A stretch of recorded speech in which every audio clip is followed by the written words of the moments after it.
નમસ્તે વિદ્યાર્થી મિત્રો, લાસ્ટ લેક્ચરની અંદર આપણે ઉત્સેચક વિશે માહિતી મેળવી હતી. આ લેક્ચરની અંદર આપણે ઉત્સેચકો કેવી રીતે રાસાયણિક પ્રક્રિયાઓ છે કરે છે અને રાસાયણિક પ્રક્રિયાનો વેગ છે એ વધારે છે, રાઈટ, એના વિશે માહિતી મેળવશું. તો ઉત્સેચક કેવી રીતે રાસાયણિક પ્રક્રિયા કરે છે, રાઈટ, એ પહેલા રાસાયણિક પ્રક્રિયા શું છે એ સમજી લેવું છે, જરૂરી છે. તો કે કોઈ પણ રાસાયણિક જે સંયોજનો હોય એ બે પ્રકારના પરિવર્તન કરે. કેટલા પ્રકારના પરિવર્તન કરશે? બે પ્રકારના પરિવર્તન. કયા બે પ્રકારના પરિવર્તન? તો એક કે જેને કહેવાય ભૌતિક પરિવર્તન અને બીજું કે જેને કહેવાય રાસાયણિક પરિવર્તન. અચ્છા, આ બંને પરિવર્તન વચ્ચેનો તફાવત શું છે? તો કે જે ભૌતિક પરિવર્તન હોય એ ભૌતિક પરિવર્તનની અંદર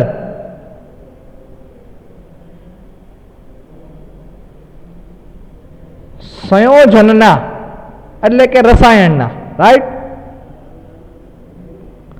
ફક્ત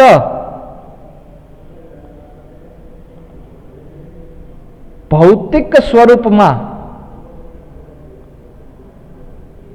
ભૌતિક સ્વરૂપ એટલે કે શું? તો કે દાખલા તરીકે આકાર છે એ સંયોજનનો કેવો સ્વરૂપ છે? ભૌતિક સ્વરૂપ છે, રાઈટ. અથવા તો એનું જે સ્વરૂપ છે સ્વરૂપમાં એટલે કે આકારમાં જ શું થાય? ફેરફાર થાય છે. તો કે ભૌતિક પરિવર્તન એટલે કે એવું પરિવર્તન કે જે ફક્ત ને ફક્ત રસાયણ હોય, સંયોજન હોય અથવા તો જૈવઅણુ હોય એના આકારમાં જ ફેરફાર થાય અથવા તો એની જે અવસ્થા છે એ અવસ્થામાં ફેરફાર થાય, રાઈટ. તો એ પ્રકારના પરિવર્તનને ભૌતિક પરિવર્તન છે કહેવામાં આવે છે, રાઈટ. દાખલા તરીકે ઉદાહરણ દ્વારા સમજીએ કે ભૌતિક પરિવર્તન એટલે શું થાય.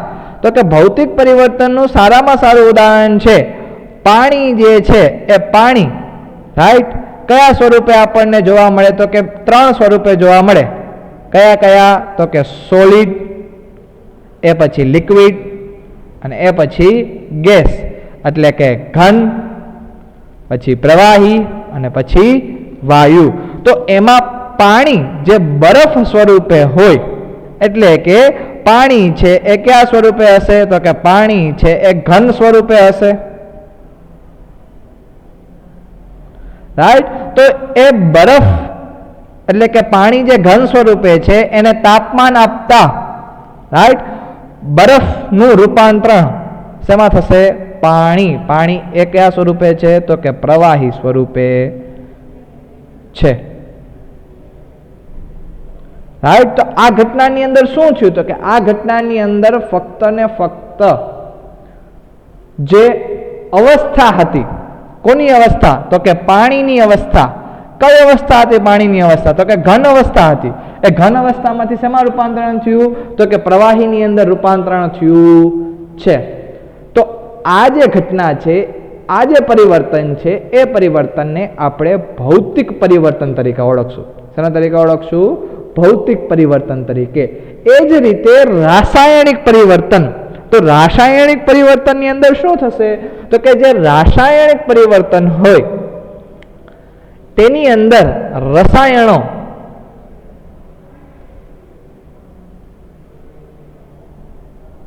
એટલે કે સંયોજનોમાં બંધના તૂટવાની અને બંધના જોડવાની પ્રક્રિયા થાય છે. ટૂંકમાં રાસાયણિક બંધારણ એટલે કે એવું કે રાસાયણિક પરિવર્તન એટલે કે એવું કે જેની અંદર રસાયણો, સંયોજનો હોય, રાઈટ, અલગ અલગ સંયોજનો હશે તો એની અંદર બંધ છે એ બંધ તૂટે પણ ખરી અને બંધ છે એ જોડાય પણ ખરી, રાઈટ. એટલે કે જૂના બંધ હોય એ તૂટે અને નવા બંધ હોય એનું શું થાય? નિર્માણ થાય. તો આ પ્રકારની જે ઘટના છે એને આપણે કઈ ઘટના કહેશું? રાસાયણિક ઘટના કહેશું, રાઈટ, અથવા તો રાસાયણિક પરિવર્તન કહેશું. ઉદાહરણ તરીકે સામાન્ય રીતે બેરિયમ ડાયહાઇડ્રોક્સાઇડ, રાઈટ, એની પ્રક્રિયા જ્યારે આપણે H2SO4 સાથે કરાવીએ છીએ ત્યારે બેરિયમ અને હાઇડ્રોક્સાઇડ વચ્ચે રહેલા બંધ છે એ તૂટે, રાઈટ, અને આયનો છે એ છૂટા પડે. કયા આયનો છૂટા પડે? તો કે Ba2+ અને 2OH-. એવી જ રીતે જે H2SO4 વચ્ચે રહેલા એટલે કે હાઇડ્રોજન અને SO4 વચ્ચે રહેલા બંધ છે એ પણ તૂટે અને આયનો છે એ છૂટા પડે. કયા આયનો છૂટા પડે? તો કે 2H+ અને SO4 2-. રાઈટ.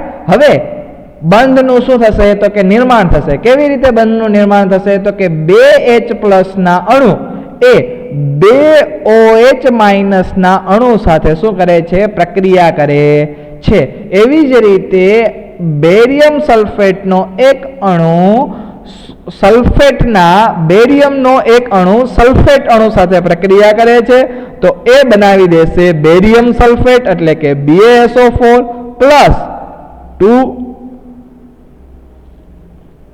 પ્લસ H2O નું નિર્માણ થાય છે, રાઈટ. કેટલા H2O નું નિર્માણ થશે? તો કે 2H2O નું છે નિર્માણ થાય છે, રાઈટ. તો બેરિયમ અને હાઇડ્રોક્સાઇડ એ બંને વચ્ચે બંધ તૂટ્યા અને બેરિયમ અને સલ્ફેટના અણુ વચ્ચે બંધ બન્યા. એવી જ રીતે હાઇડ્રોજન અને સલ્ફેટ વચ્ચે બંધ તૂટેલા અને હાઇડ્રોજન અને હાઇડ્રોક્સાઇડનો અણુ એટલે કે H2O નો અણુ વચ્ચે શું બને છે? બંધ બને છે. તો આ એક પ્રકારનું રાસાયણિક પરિવર્તન છે. પણ આવા પ્રકારનું રાસાયણિક પરિવર્તન સજીવ શરીરની અંદર ક્યાં જોવા મળે? તો કે સજીવ શરીરની અંદર આ પ્રકારનું ઉદાહરણ છે એ છે સ્ટાર્ચનું જળ વિભાજન. સ્ટાર્ચનું જળ વિભાજન છે એ એક પ્રકારનું રાસાયણિક પ્રક્રિયા છે કે જેની અંદર સ્ટાર્ચનું વિઘટન થઈ અને ગ્લુકોઝનું નિર્માણ થાય છે. તો આપણા સજીવ શરીરની અંદર જે બી રાસાયણિક પ્રક્રિયાઓ થાય છે એ રાસાયણિક પરિવર્તનની અંદર બંધ તૂટે છે અને નવા બંધનું શું થશે? નિર્માણ થાય છે. એટલે જ તેને આપણે રાસાયણિક પ્રક્રિયાઓ અથવા તો રાસાયણિક પરિવર્તન કહીએ છીએ.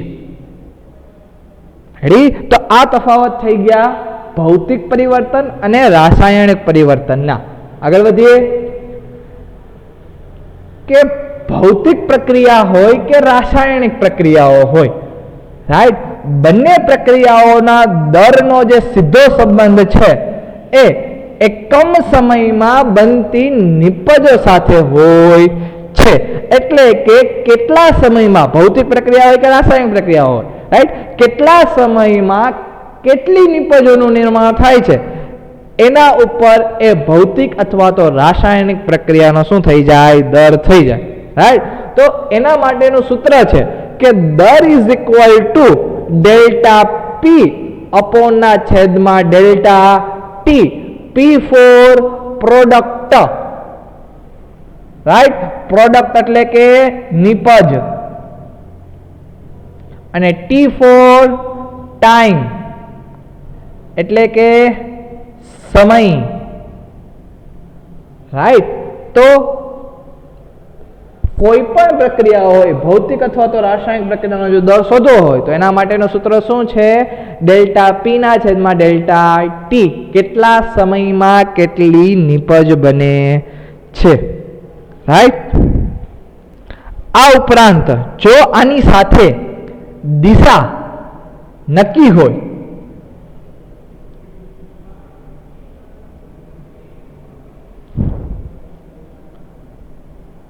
તો દરનો વેગ પણ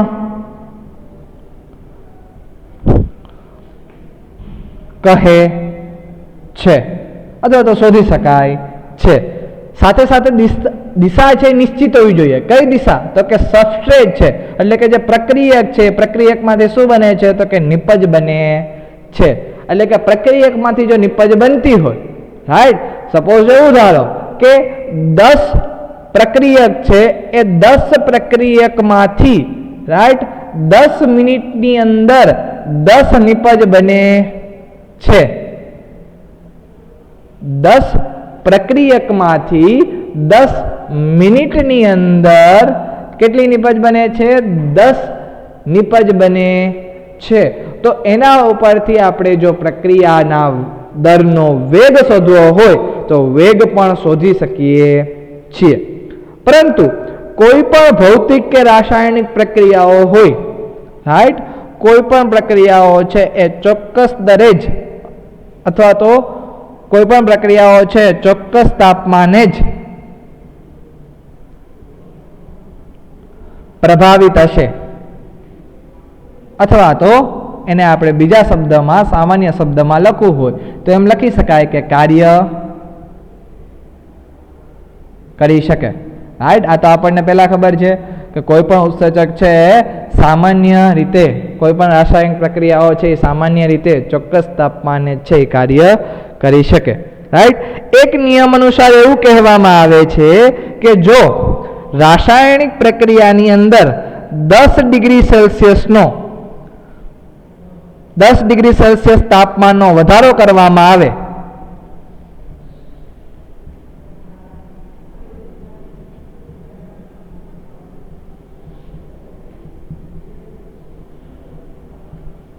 તો રાસાયણિક પ્રક્રિયાનો જે દર છે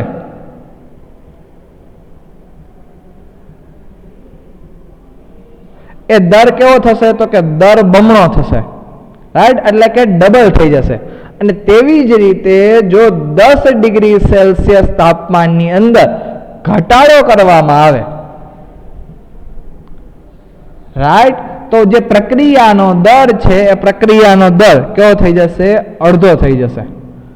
એટલે કે એ પ્રક્રિયા છે એ પ્રક્રિયા કોઈ ચોક્કસ તાપમાન ઉપર જ કાર્ય કરશે. રાઈટ, જો એની અંદર ફક્ત 10 ડિગ્રી સેલ્સિયસનો વધારો કરો તો એનો દર છે એ ડબલ થઈ જશે, અને જો 10 ડિગ્રી સેલ્સિયસનો ઘટાડો કરો તો એનો દર છે એ શું થશે? ઘટી જાય છે. તેથી જ કહી શકાય કે ઉત્પ્રેરિત પ્રક્રિયાઓનો દર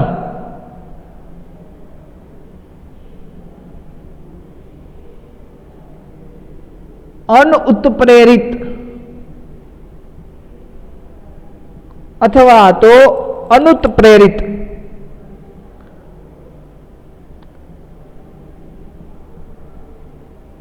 પ્રક્રિયાના દર કરતા ઊંચા દરથી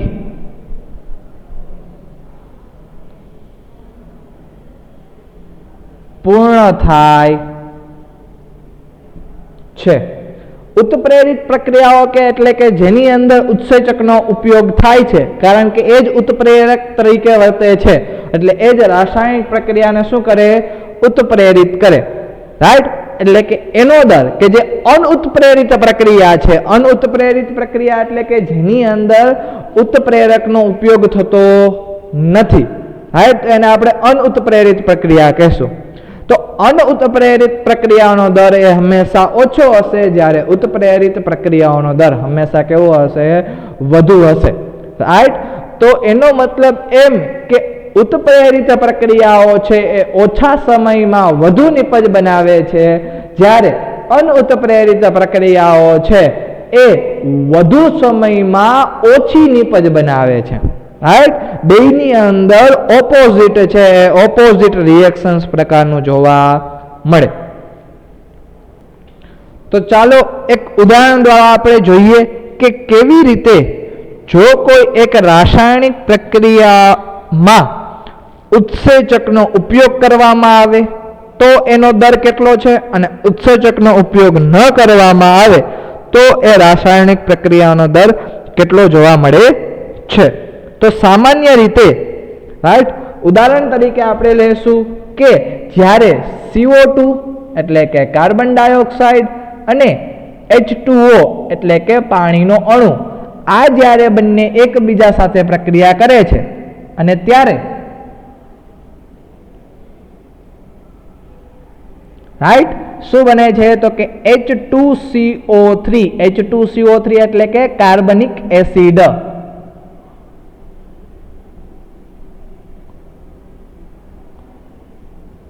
રાઈટ જેમાં CO2 અને પાણી બે પ્રક્રિયક છે, એકબીજા સાથે પ્રક્રિયા કરી કાર્બનિક એસિડ બનાવે છે. તેવી જ રીતે કાર્બનિક એસિડ છે એ કાર્બનિક એસિડનું વિઘટન થઈ અને ફરીથી શું બને છે CO2 અને H2O છે એ બને છે.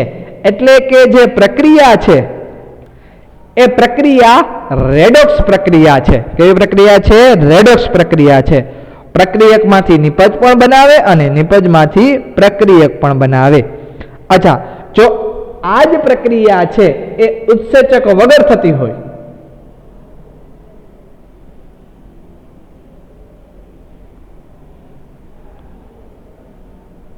રાઈટ શું થાય છે? ઉત્સેચક વગર થાય છે, કારણ કે મેં ઉત્સેચક લખેલો છે નહીં. તો આ પ્રક્રિયા જ્યારે ઉત્સેચક વગર થાય ત્યારે 1 કલાકમાં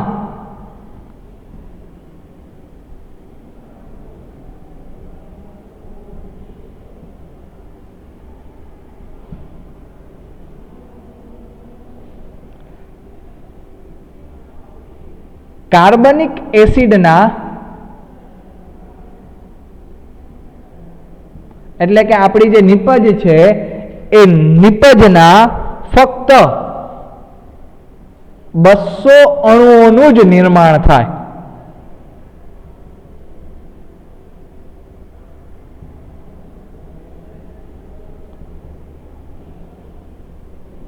કેટલા અણુઓનું નિર્માણ થશે?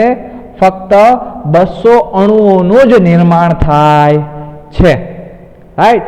અને જો આ જ પ્રક્રિયા ઉત્સેચક સાથે થાય તો ઉત્સેચક કયો હોય?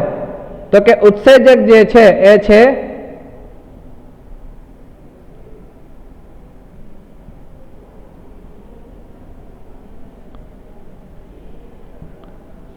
કાર્બનિક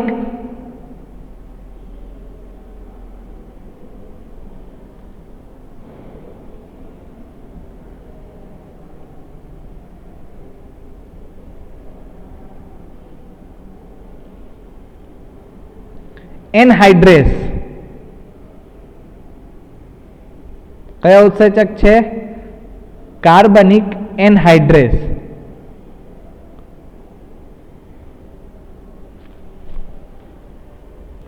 રાઈટ. ઉત્સેચક છે કાર્બનિક એનહાઇડ્રેસ. ફરીથી આ નામ લખી દઉં છું. ઉત્સેચક સાથે જ્યારે પ્રક્રિયા થતી હોય, ઉત્સેચક છે કાર્બનિક એનહાઇડ્રેસ. ઓકે, ત્યારે શું થશે? તો કે આ ઉત્સેચકની હાજરીમાં, કયો ઉત્સેચક? કાર્બનિક એનહાઇડ્રેસ ઉત્સેચકની હાજરીમાં જે આ પ્રક્રિયા છે CO2 અને H2O એકબીજા સાથે જોડાય અને કાર્બનિક એસિડ બનવાની જે પ્રક્રિયા છે એ તીવ્ર ગતિથી છે પૂર્ણ થાય છે.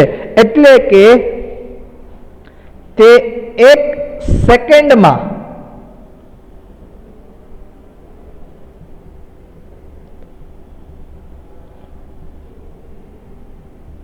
કાર્બનિક એસિડના 6 લાખ અણુ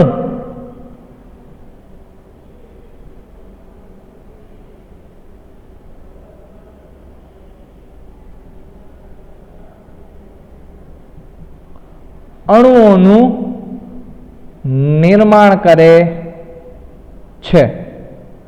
રાઈટ. એટલે કે જો તમે જોઈ શકો છો ખાલી એક ઉત્સેચકનો ઉપયોગ કરવામાં આવે તો ઉત્સેચકના ઉપયોગથી ફક્ત 1 જ સેકન્ડની અંદર કેટલા 6 લાખ અણુઓનું છે નિર્માણ થાય છે. જ્યારે ઉત્સેચક વગર 1 કલાકની અંદર, જો કલાક છે કેટલા? તો કે ફક્ત ને ફક્ત 20 અણુઓનું છે નિર્માણ થાય છે. બંને પ્રક્રિયાઓના તમે દર શોધો તો દરના સૂત્રમાં મૂકો. દરનું સૂત્ર શું હતું? ડેલ્ટા પી અપોન ડેલ્ટા ટી. આમાં ડેલ્ટા પી કેટલી છે? ડેલ્ટા પી નિપજની સંખ્યા લઈ લ્યો ડાયરેક્ટ. કેટલી છે? 200. રાઈટ. સમય કેટલો છે? તો કે સમય છે 1 કલાક. એટલે કે 1 કલાકની અંદર દર કેટલો? 1 કલાકની અંદર શું જોવા મળે છે? 200 નિપજ છે. 200 જ નિપજ છે જોવા મળે છે. જ્યારે આ બીજી જે પ્રક્રિયા છે જે ઉત્સેચક સાથે થાય છે, ઉત્સેચક કયો છે? કાર્બનિક એનહાઇડ્રેસ. જો એનો આપણે દર શોધીએ તો શું થશે? તો કે દર ઇઝ ઇક્વલ ટુ સૂત્ર તો સેમ રહેશે, ડેલ્ટા પી અપોન ડેલ્ટા ટી. પરંતુ અહીંયા ડેલ્ટા પી કેટલો આવશે? તો કે ડેલ્ટા પી આવશે 6 લાખ અણુઓ.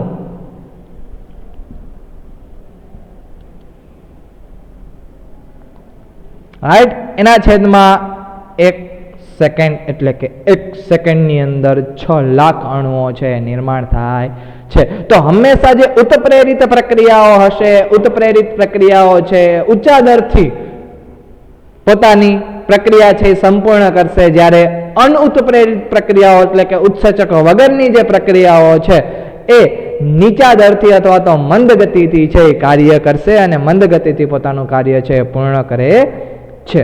રાઈટ. તો આ તફાવત તો ઉત્પ્રેરિત પ્રક્રિયાઓ અને અનુત્પ્રેરિત પ્રક્રિયાઓ કેવી રીતે પ્રક્રિયાઓનો દર છે વધારે છે.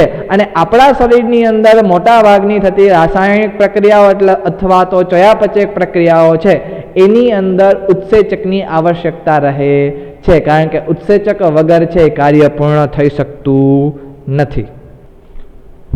તો આવા હજારો પ્રકારના ઉત્સેચકો હોય કે જે વિશેષ પ્રકારની રાસાયણિક અથવા તો ચયાપચય પ્રક્રિયાઓને ઉત્પ્રેરિત કરે છે.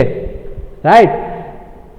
કયા ચયાપચય પ્રક્રિયાઓ કઈ છે કે જેની અંદર ઉત્સેચકો જોવા મળે? તો ખાસ કરીને જે બહુચરણીય રાસાયણિક પ્રક્રિયાઓ છે કે જેમાં પ્રત્યેક ચરણે એક જટિલ ઉત્સેચક કે જે જુદા જુદા પ્રકારના ઉત્સેચકોથી ઉત્પ્રેરિત થાય છે તેને સામાન્ય રીતે ચયાપચયક પથ તરીકે ગણવામાં આવે છે. શેના તરીકે ગણશું? ચયાપચયક પથ. ચયાપચયક પથની અંદર આપણે એક ઉદાહરણ જોયું હતું. રાઈટ. કે ગ્લુકોઝમાંથી લેક્ટિક એસિડનું રૂપાંતરણ થાય, પરંતુ એ પહેલા ગ્લુકોઝમાંથી લેક્ટિક એસિડનું નિર્માણ થાય એ પહેલા ગ્લુકોઝમાંથી સૌપ્રથમ પાયરુવિક એસિડનું નિર્માણ થાય છે. કેટલા પાયરુવિક એસિડ? તો 2 પાયરુવિક એસિડના અણુઓનું નિર્માણ થશે. રાઈટ. એટલે કે એને જ જો રાસાયણિક સ્વરૂપે લખીએ તો ગ્લુકોઝનું અણુ સૂત્ર થાય C6H12O6. રાઈટ. એ કોની સાથે પ્રક્રિયા કરે છે? તો કે ઓક્સિજન સાથે પ્રક્રિયા કરે છે અને એમાંથી નિપજ તરીકે શું બને છે? તો કે નિપજ તરીકે બને છે પાયરુવિક એસિડ એટલે કે C3H4O3.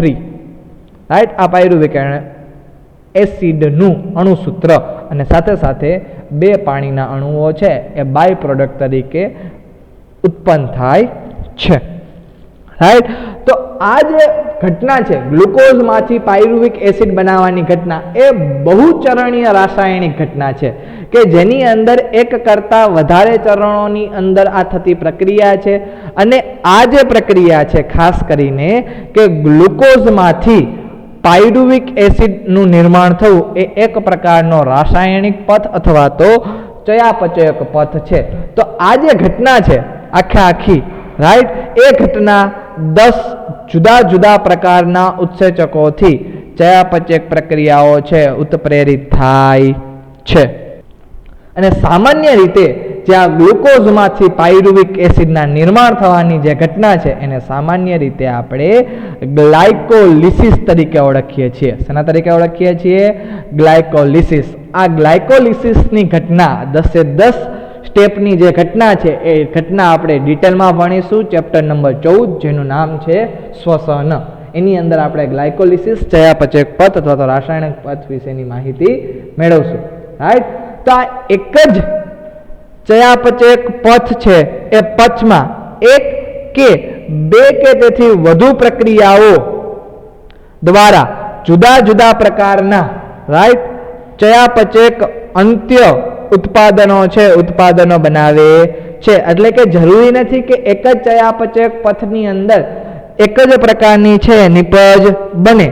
એની અંદર ચયાપચય પથની અંદર જો એક કરતાં વધુ પ્રક્રિયાઓ થતી હોય તો અલગ અલગ સજીવોની અંદર અલગ અલગ નિપજો છે બની શકે છે. ખાસ કરીને આપણે વાત કરીએ કે ગ્લુકોઝનું પાયરુવિક એસિડમાં રૂપાંતરણ થયા પછી જો પ્રાણીઓની અંદર વાત કરીએ, પ્રાણી પેશીની અંદર, રાઈટ, તો પ્રાણી પેશીની અંદર પાયરુવિક એસિડમાંથી શેનું નિર્માણ થશે? તો કે પાયરુવિક એસિડમાંથી લેક્ટિક એસિડનું નિર્માણ થાય છે. રાઈટ, તો અંત્ય નિપજ કઈ થઈ? ગ્લુકોઝમાંથી અંત્ય નિપજ કઈ થઈ? Lactic acid. પણ એ ક્યાં? પ્રાણી પેશીની અંદર. જ્યારે ઈસ્ટની અંદર વાત કરવામાં આવે, ઈસ્ટ શું છે? તો કે ઈસ્ટ એક પ્રકારની ફૂગ છે. રાઈટ, ઈસ્ટની અંદર વાત કરવામાં આવે તો ઈસ્ટની અંદર ગ્લુકોઝમાંથી પાયરુવિક એસિડ બને એ ઘટના છે એ સરખી રહેશે, પરંતુ પાયરુવિક એસિડમાંથી ઈસ્ટમાં આલ્કોહોલનું નિર્માણ થાય છે. શેનું નિર્માણ થાય છે? આલ્કોહોલનું. જ્યારે પ્રાણી પેશીની અંદર શું થતું હતું? Lactic acid. પણ ઈસ્ટની અંદર આલ્કોહોલનું નિર્માણ થાય છે. એનો મતલબ એમ કે એક ચયાપચય પથ જો ઘણા બધા પ્રક્રિયાઓ દ્વારા પૂર્ણ થતી હોય તો અલગ અલગ સજીવોની અંદર જુદા જુદા પ્રકારની અંત્ય નિપજો છે મળે છે. પ્રાણી પેશીની અંદર અંત્ય નિપજ લેક્ટિક એસિડ અને ઈસ્ટ એટલે કે ફૂગની અંદર અંતિમ નિપજ તો કે આલ્કોહોલ છે જોવા મળી શકે છે. એટલે કે ચયાપચય પથ કઈ દિશાની અંદર જશે, રાઈટ, એના દ્વારા છે એ અંત્ય નિપજનો છે એ આધાર રાખે છે. એટલે કે જુદી જુદી દિશાઓમાં જુદા જુદા પ્રકારના ઉત્પાદનોનું નિર્માણ થાય છે અથવા તો શક્ય બની શકે છે. રેડી, પ્રાણી પેશીની અંદર લેક્ટિક એસિડ અને ઈસ્ટની અંદર આલ્કોહોલ. ખાસ કરીને કયા પ્રકારનો આલ્કોહોલ? તો કે ઇથેનોલ પ્રકારનો જે આલ્કોહોલ છે એ ઈસ્ટની અંદર બને છે. તો અહીંયા રાસાયણિક પ્રક્રિયાઓ શું છે અને રાસાયણિક પ્રક્રિયાઓ કેવી રીતે દર છે દરમાં વધારો કરે છે, રાઈટ, એનું જે ઉદાહરણ છે એ આપણે સમજ્યા. નેક્સ્ટ લેક્ચરની અંદર ઉત્સેચકો શા માટે ઊંચા દરથી રાસાયણિક પ્રક્રિયાઓનું રૂપાંતરણ, રાઈટ, નિપજમાં કેવી રીતે કરે છે એના વિશેનો ખ્યાલ મેળવશું.